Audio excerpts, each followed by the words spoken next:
যুবকদের যুবর ভাতা, বেকার ভাতা দেওয়া হোক, প্রত্যেক পরিবার কিছু চাকরি হোক, নারী নির্যাতন বন্ধ করা হোক, এই একটা প্রতিশ্রুতিও পূর্ণ হয়নি। অথচ মাঝখান থেকে দেখছি যে প্রতিশ্রুতি দিয়ে ক্ষমতায় এলো সেই প্রতিশ্রুতি একটাও পূর্ণ করলো না। মাঝখান থেকে মসজিদ ভাঙা হলো, চার্চ ভাঙা হলো, সিধু কানুর মূর্তি ভাঙা হলো, নেতাজি সুভাষচন্দ্র বসুর মূর্তি ভাঙা হলো, সুকান্ত ভট্টাচার্যকে অপমান করা হলো। অর্থাৎ এই বাংলার বুকে বিভাজনের রাজনীতি নামিয়ে আনা হলো এবং বাংলার যে সংস্কৃতি, বাংলার যে ঐতিহ্য, বাংলার যে পরম্পরা, তাকে ধ্বংস করে দেওয়ার চেষ্টা হলো। আজকের এই মিছিলে আমাদের দাবি পরিষ্কার। একটা হচ্ছে, আপনারা ক্ষমতায় এলেন মানুষকে যে প্রতিশ্রুতিগুলো দিয়ে, সেই প্রতিশ্রুতিগুলো দ্রুততার সাথে পূর্ণ করুন।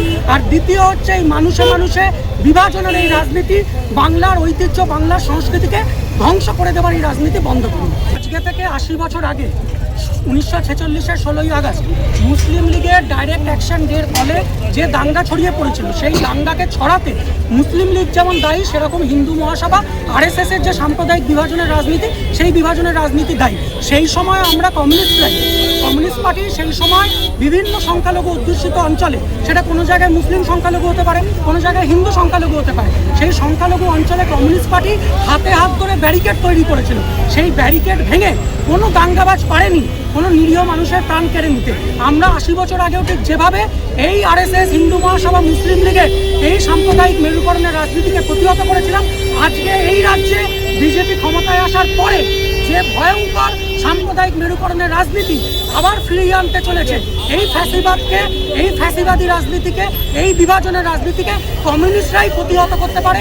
সেই জন্য কমিউনিস্টরা বারবার রাস্তায় নামছে, আজকেও আমরা রাস্তায় নেমেছি। একটাও প্রতিশ্রুতি পালন করেনি।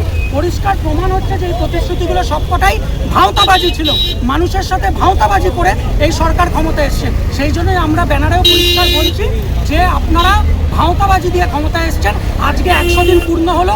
আপনারা যে প্রতিশ্রুতিগুলো দিয়েছিলেন তার মধ্যে অধিকাংশ প্রতিশ্রুতি আপনারা বলেছিলেন পরের মাস থেকে শুরু হয়ে যাবে, আর অভয়ার বিচারের ক্ষেত্রে বলেছিলেন 100 দিন। তার মানে পরের মাস থেকে 100 দিনের মধ্যে যতগুলো প্রতিশ্রুতি নরেন্দ্র মোদী বা শুভেন্দু অধিকারী দিয়েছিল, সেই প্রত্যেকটা প্রতিশ্রুতি আজকে পূর্ণ হয়ে যাওয়ার কথা ছিল, কিন্তু একটাও পূর্ণ হয়নি।